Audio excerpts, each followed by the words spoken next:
Miri Lacombe, que prazer imenso te receber aqui no 11 News, admirador de longa data do seu trabalho. Obrigado pela presença, pela generosidade. Vamos bater aquele papo aqui sobre futebol, política, religião e tudo mais, né? Tudo bom com você, querida? Todas as coisas que importam serem discutidas. Pois é. Obrigada, Conde, por me receber aqui. Eu sou fã, te vejo sempre, há muito tempo já.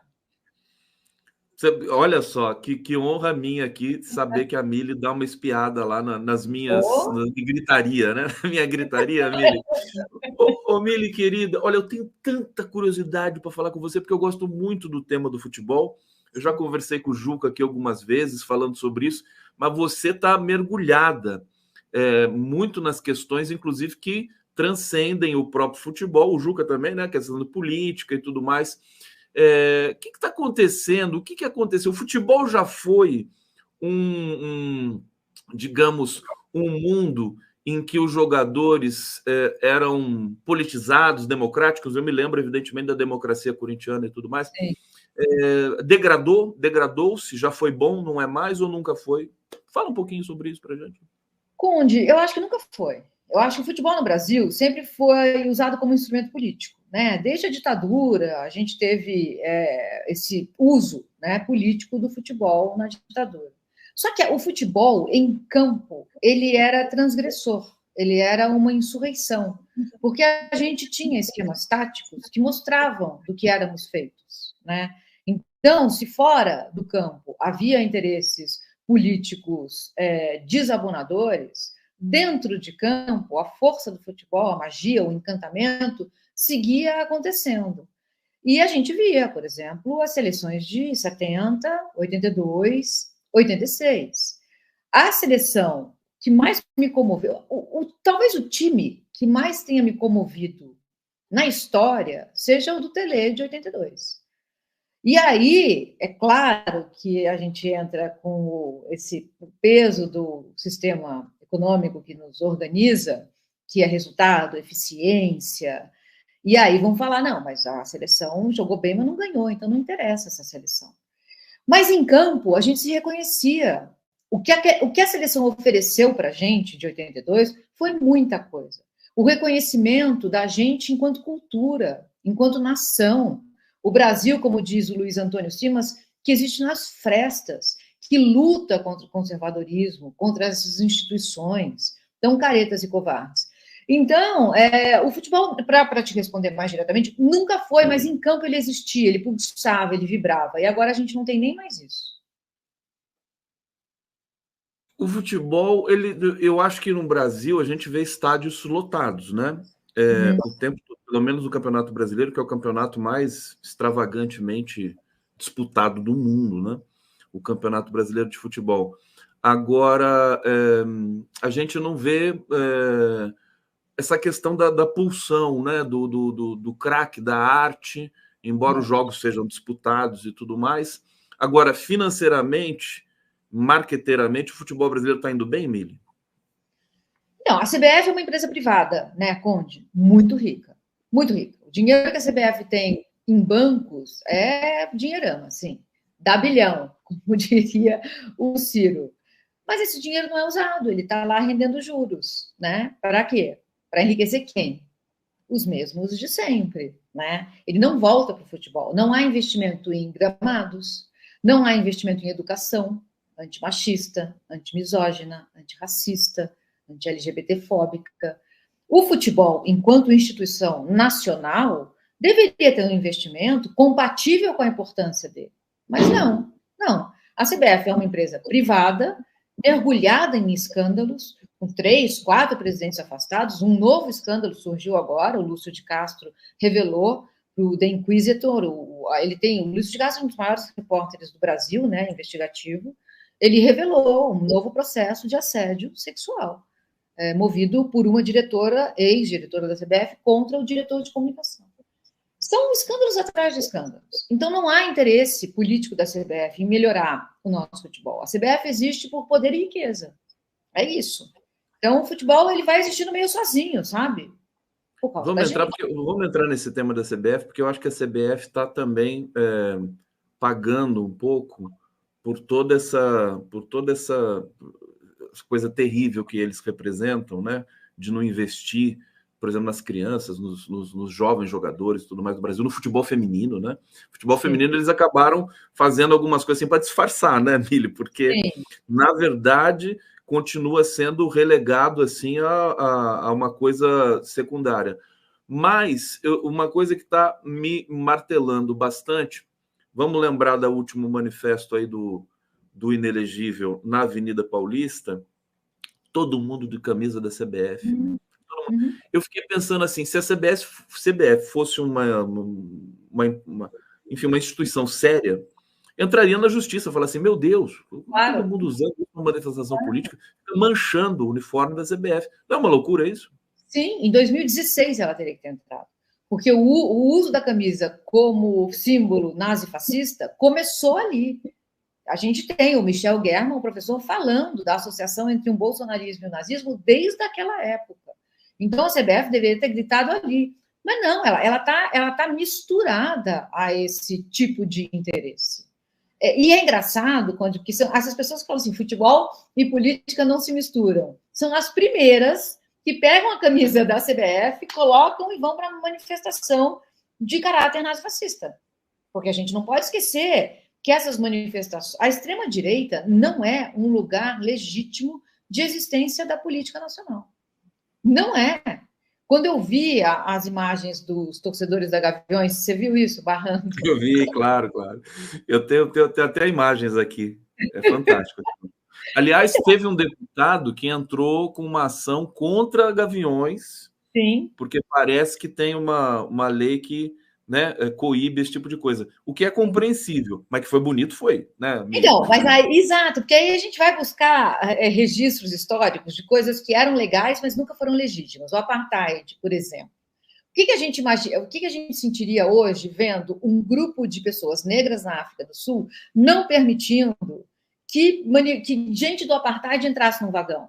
A gente ia sentir o que a gente sentia do Bastardos Inglórios. Porque não teve violência.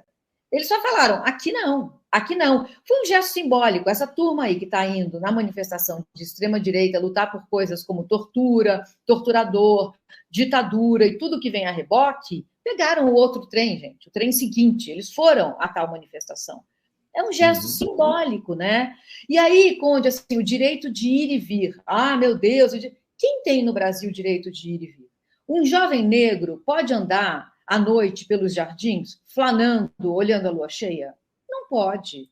Os jovens periféricos podem sair da periferia sem ser para trabalhar e ficar flanando pelos bairros ricos do Brasil? Não podem. Mulheres podem andar sozinhas na rua? Não podem. Mulheres podem entrar num vagão lotado de metrô? Não podem. Somos abusados. As mulheres não podem nem ficar em casa direito, né? Nem ficar em casa. Então, assim, vamos sem hipocrisia, né? Quer falar sobre o direito de ir e vir? Vamos começar por esses. E não por um bando de manifestantes de inclinação nazi-fascista que atrasou um vagão para chegar na manifestação.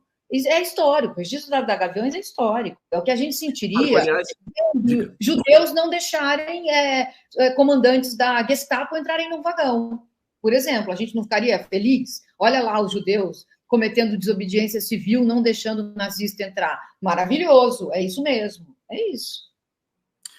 Aliás, as torcidas organizadas têm dado um show de consciência política nesse país. Impressionante, né? Também, eu acho que é um pouco o contraste com a alienação dos jogadores, né? Uma coisa também que é impressionante que eu queria saber de você por que o jornalista...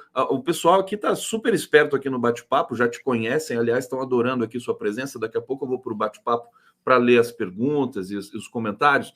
Mas o que acontece? Por que o futebol se neymarizou? Porque o Neymar...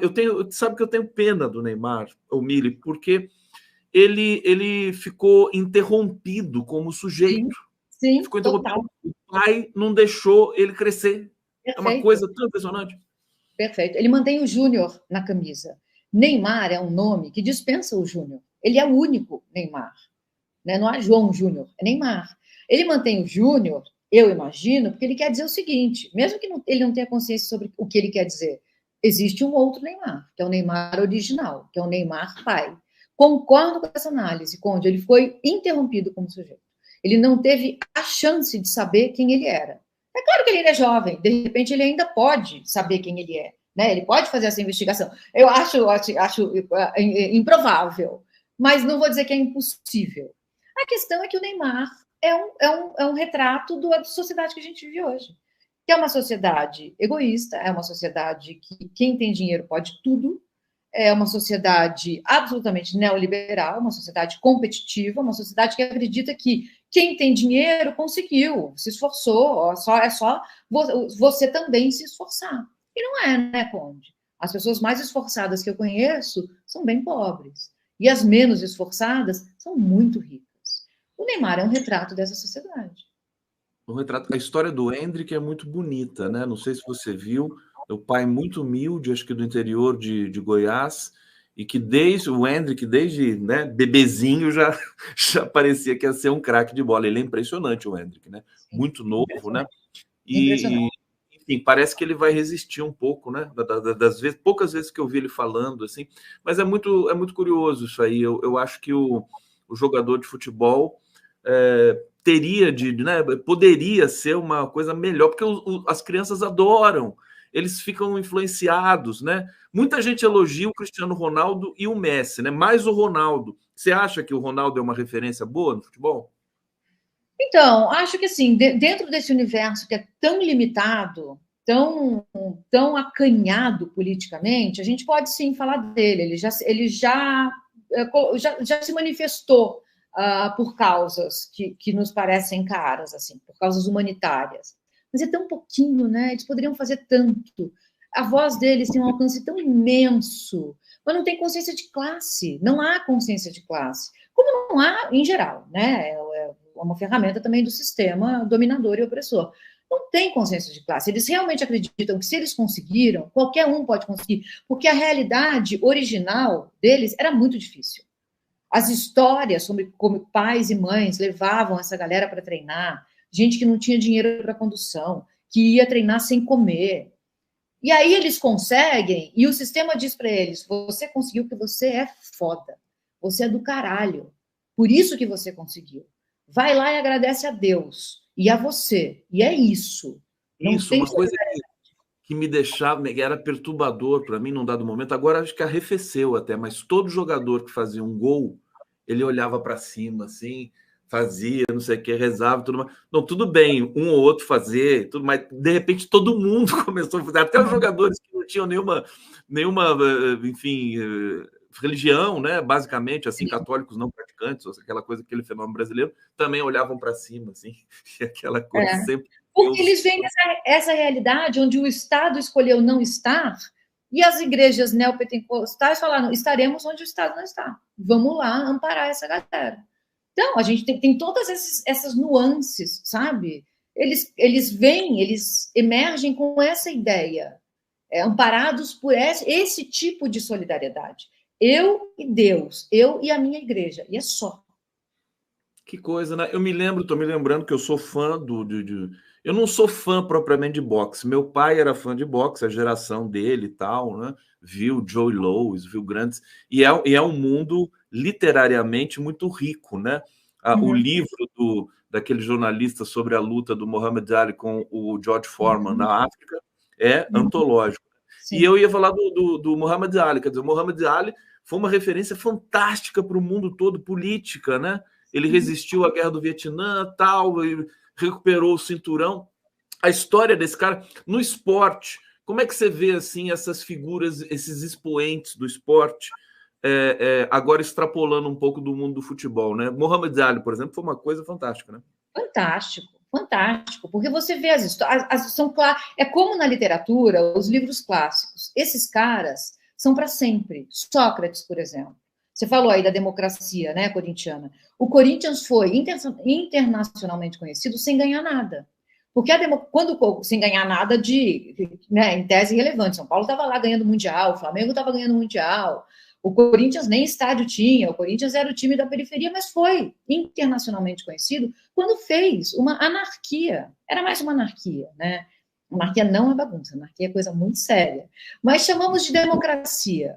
É isso. O Corinthians tentou um novo modelo que também se refletiu em campo, taticamente. Será que quem caiu? Você caiu ou eu caí? Voltando. Acho que foi uma instabilidade passageira. Passou. Passageira. Para mim está ótimo. Tá bom. Então é isso, o Corinthians tentou uma coisa diferente, né? Você vê o Klopp, o treinador do Liverpool, falando, o Klopp é um socialista, né? Ele fala coisas do tipo, eu não pago por seguro-saúde, eu me recuso a pagar por seguro-saúde. Eu quero um Estado que seja provedor, para mim e para todo mundo. Ele poderia comprar uma seguradora de saúde com tanto que ele ganha, né? Mas e você reflete isso na maneira como os jogadores jogam, um futebol solidário. O Diniz, o discurso do Diniz também é um discurso socialista. E você vê em campo como isso é aplicado taticamente. É essa magia do futebol. O Diniz, do Fluminense, né? Sim. Ele tem um discurso socializante, realmente, né? Você vê isso em campo? Você consegue ver no Fluminense? Consigo perfeitamente, eu vejo isso. Incrível isso. Eu fiz agora o pós-fácil de um livro que se chama Futebol à Esquerda, que vai ser relançado no Brasil. Histórias de jogadores que eram esquerda, justamente isso que a gente está falando, né? Tem o Sócrates lá. Claro. Tem histórias muito bonitas. E eu falo do Diniz, muito, porque o Diniz é esse cara. Embora ele ainda não tenha se manifestado em relação ao Daniel Alves. Eu espero que ele ainda faça.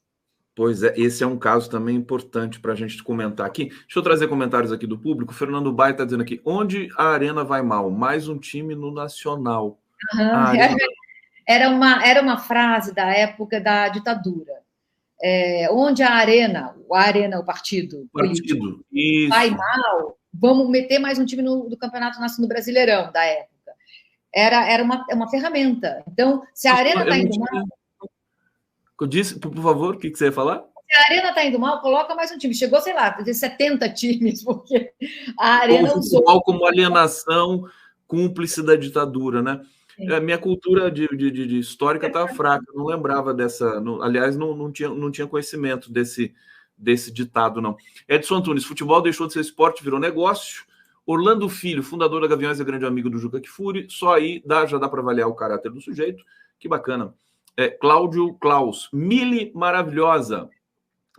Roberto Henriques, Mili está linda de cabelos curtos, sou fã de seus artigos. Lembremos do grande Afonsinho, esse cara é demais, ele mora lá em Paquetá, né? A figuraça. Ele foi das primeiras vozes progressistas do futebol, Campos de Goitacazes. Edson Antunes, Neymar tem síndrome de Peter Pan? Pode ser, né? Essa coisa de um menino que não cresce. Soraya Tagana, bem-vinda. Mili, venha nos esclarecer com sua presença, força e coragem. Mili é uma referência, né, para todos. Né? Você faz tempo de cabelo curtinho assim, né? Eu te conheço. Eu raspei a cabeça em homenagem a minha ex-mulher que foi diagnosticada com câncer de mama na época. E aí eu passei a máquina para ela. Ela falou, tô com medo de perder o cabelo. Aí eu passei a máquina. E aí eu gostei. Fantástico aí. Olha só.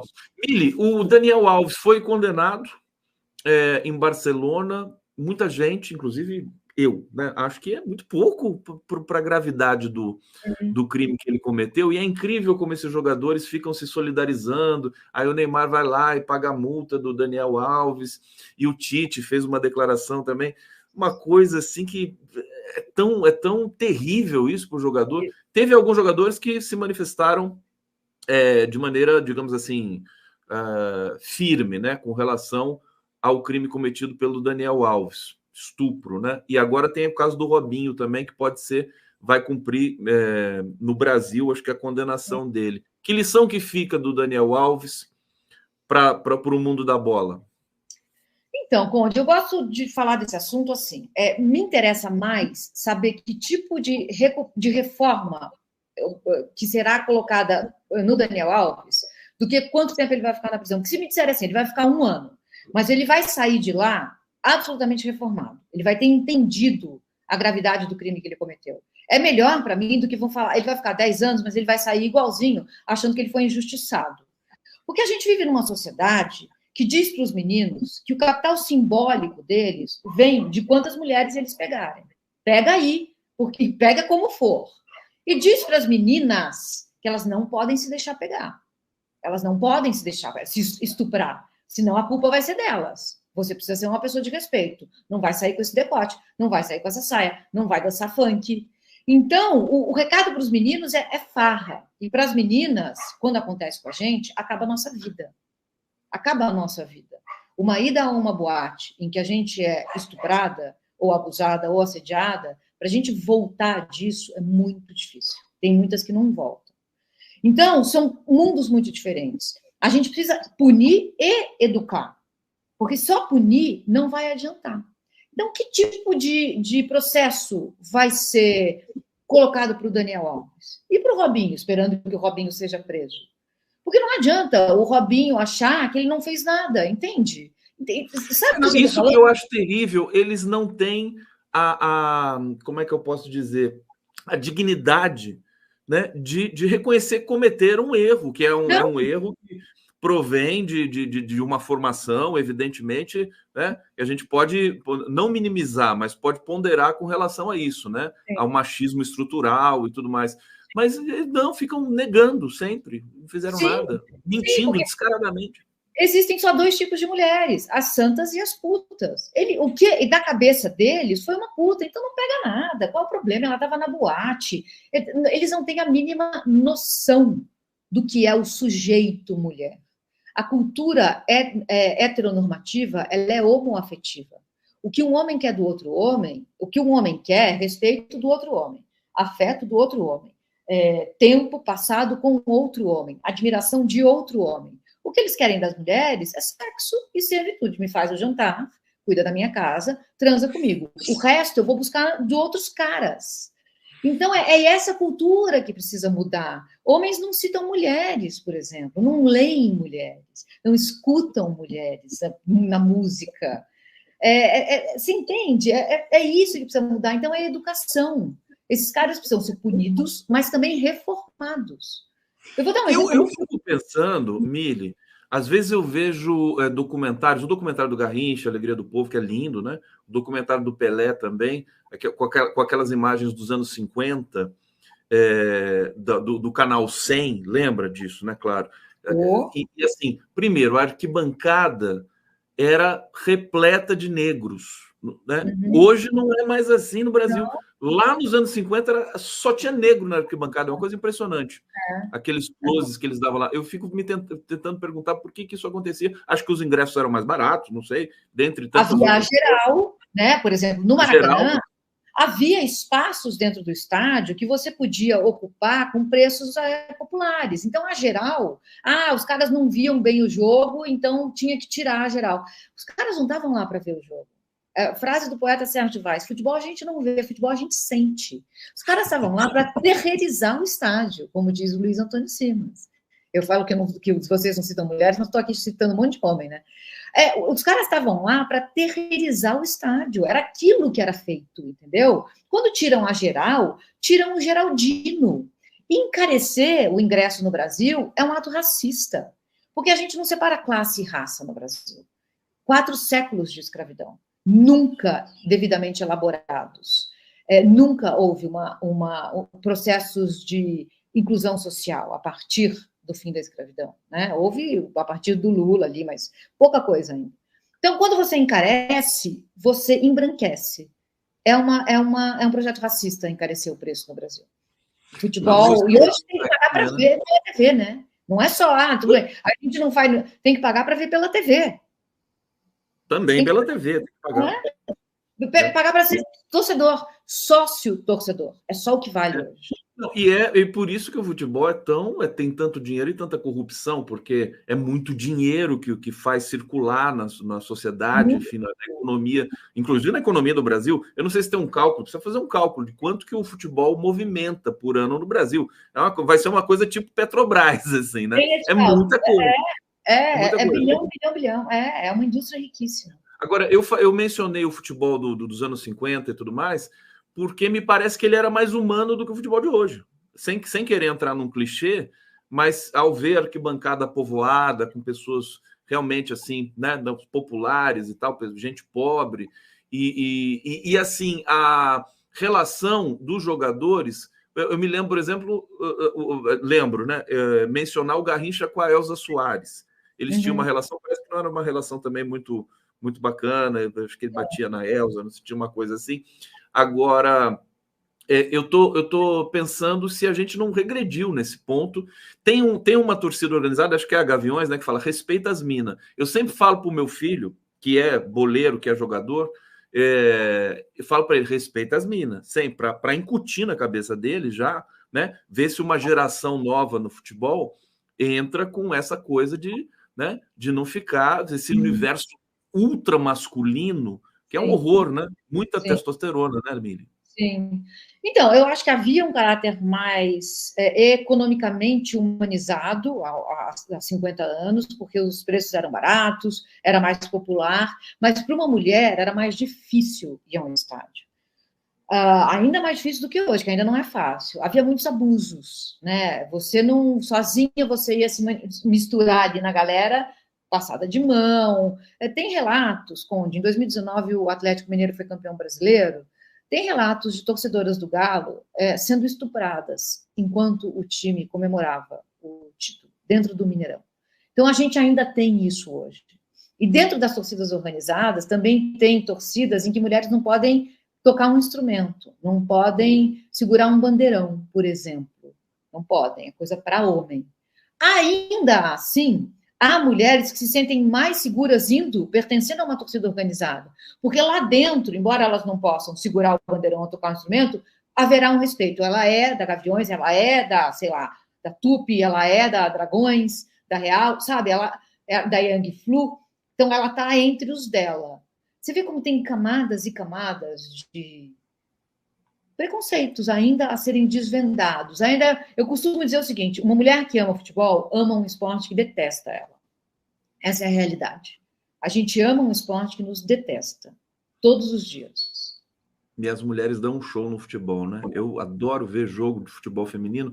Me parece que é um jogo, ele acho que é um pouco mais lento do que o masculino e por isso é mais bonito, na minha opinião. Quer dizer, os passes são mais redondos, uma coisa que acontece ali. Olha, o Fernando Galindo está aqui, querido Fernando Galindo, agradeço demais porque ele propiciou esse encontro aqui com a Mili. Super abraço para você, meu querido, grande encontro aqui, obrigadíssimo. A Clarinda Alves também está colaborando aqui. Ô, Mili, eu vou aproveitar. Tem um filme dirigido pelo Luiz Fernando Carvalho, diretor, que é muito meu amigo, e ele vai lançar nos cinemas brasileiros A Paixão Segundo GH, que é baseado na obra da Clarice Lispector. Ele fez esse filme, passou pelo Festival de Roterdã, na Holanda, na Lisboa e tudo mais, em Lisboa também.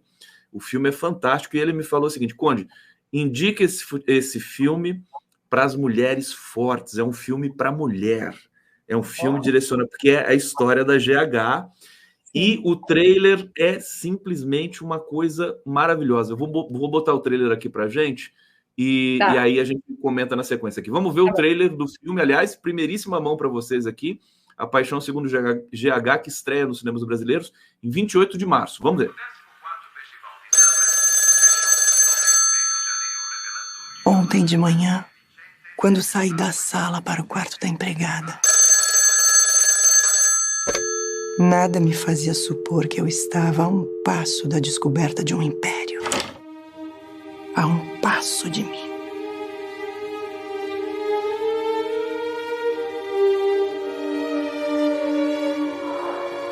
Antes de entrar no quarto, o que era eu?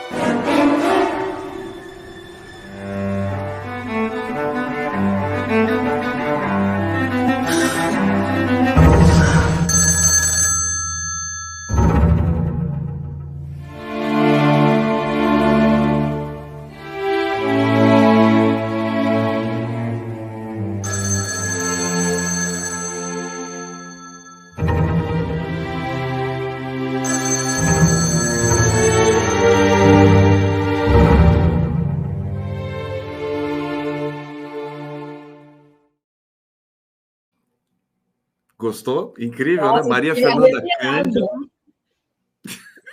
A gente fica arrepiado, a trilha sonora, toda essa coisa. Assim. O Luiz Fernando ficou 5 anos trabalhando nesse filme, é uma obra-prima. E quando estrear, Mili vai estar lá, hein, Mili? Estarei lá com... Gente, a Clarice é Clarice, né? Maravilhosa. Clarice é Clarice. The Passion, according to J.Age, né? Estava escrito ali em inglês. J.Age, não, porque é o filme, o trailer mundial, né?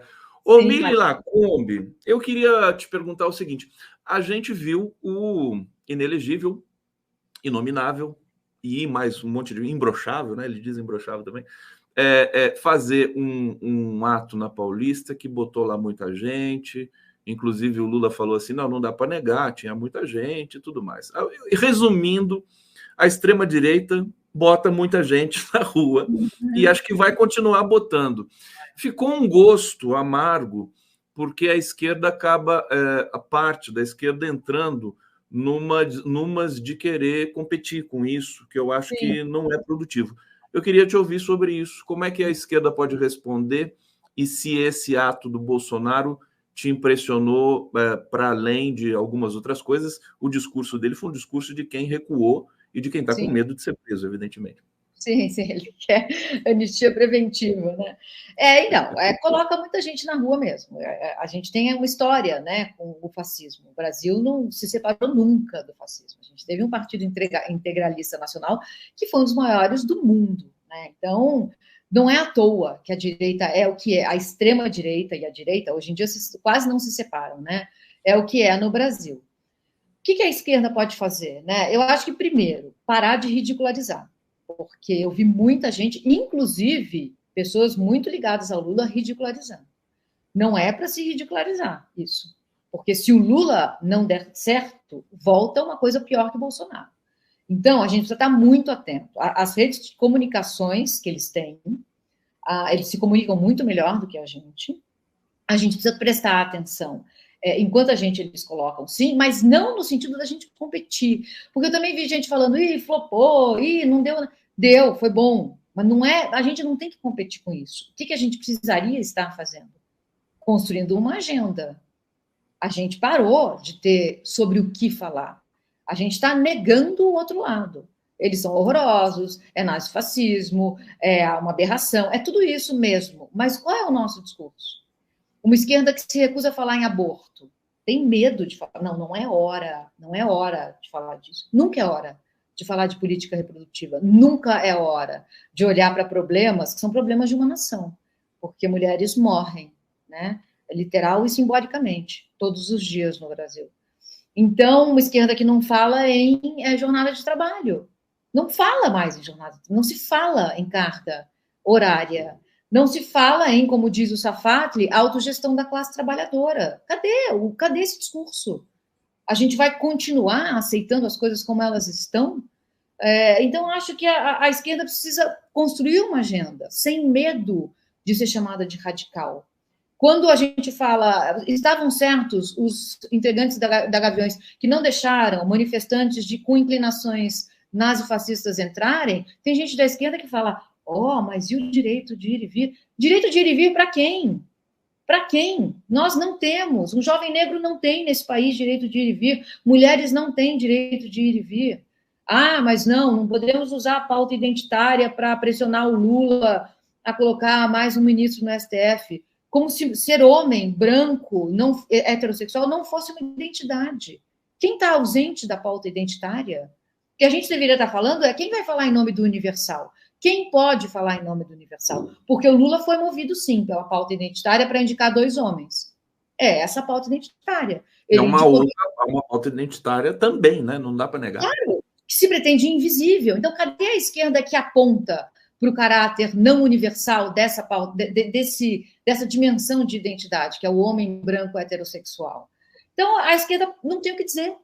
A esquerda olha para a direita e fala, vocês são horríveis, vocês são feios, vocês são bobos, vocês não colocaram tanta gente na Paulista.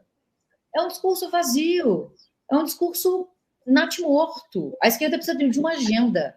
Cadê a agenda da esquerda? Até o Boulos. É aquela coisa que você falou um pouco também do futebol, não me lembro o autor que você falou, o futebol tem que sentir, a política tem que sentir também, né? Não pode só ficar assim, preocupado com a eleição, se isso vai tirar voto, vai colocar. A esquerda me parece um pouco assim nesse momento. Né? Sim, sim. Ah, mas a gente vai perder aqui e ali. Vamos perder. Pautar o aborto é difícil.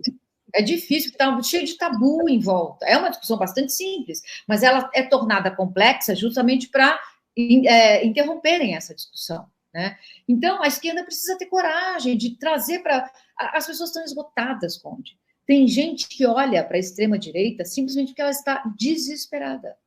Ela não aguenta mais trabalhar 17 horas por dia, 7 dias por semana, para pagar alguns boletos, que nem todos mais a gente está conseguindo pagar. Cadê a esquerda que vai falar com esse cara? Com esse trabalhador precarizado, com o precariado? A gente não tem mais. A gente não tem mais essa esquerda. Então, a gente precisa... A nossa disputa é nesse lugar. E não em colocar... agora vamos colocar 300 mil nas ruas. A nossa disputa é nessa não recuo. É o não recuo das nossas pautas, que sempre foram nossas pautas. Agora, tem que sentir aquela coisa, sentir a cena política e não ficar também envergonhado de fazer manifestação pública, né? Quer dizer, a esquerda me parece ainda um pouco acuada, assim, ela vê essa massa da extrema-direita e fala assim, meu Deus, como é que eu vou fazer? Tem uma coisa também, não adianta ficar só colocando gente na rua, estava falando isso ontem lá, colocando gente na rua e perder a eleição, que foi o caso do Bolsonaro, perdeu a eleição, tem que ganhar a eleição também, né, Mili? Sim, exato. É por isso que é tão importante que o Lula compreenda, ele acha que ele compreende, né? Quem sou eu para dizer o que o Lula tem? O que mais compreende tudo que eu estou vendo. Mas a gente precisa muito que esse Lula 3 dê certo. Porque se não der, o que vem depois é uma coisa pior do que Bolsonaro. A gente não tem nem imaginação para vislumbrar o que seria isso. O que pode vir depois do Bolsonaro? Mili Lacombe, deixa eu trazer aqui o César Calejon, que vai ficar aqui comigo, conversando. Mili vai passar o bastão para o César. E aí, Calejon? Tá bom, lindão. Conde, que saudade de você, meu irmão. Mili, estava te ouvindo atentamente aqui. É louvável não só a tua coragem, Mili, mas a tua inteligência, a tua eloquência, como você consegue trabalhar temas sociopolíticos utilizando o futebol como referência. Ninguém no Brasil faz isso como você. A tua fala... com relação a como se posicionou o Tite e a questão da Gaviões aí, é algo assim, você é uma joia, Mili, sou muito seu fã, cara. Cuidado, não fala que ela é uma joia, senão o Bolsonaro vende.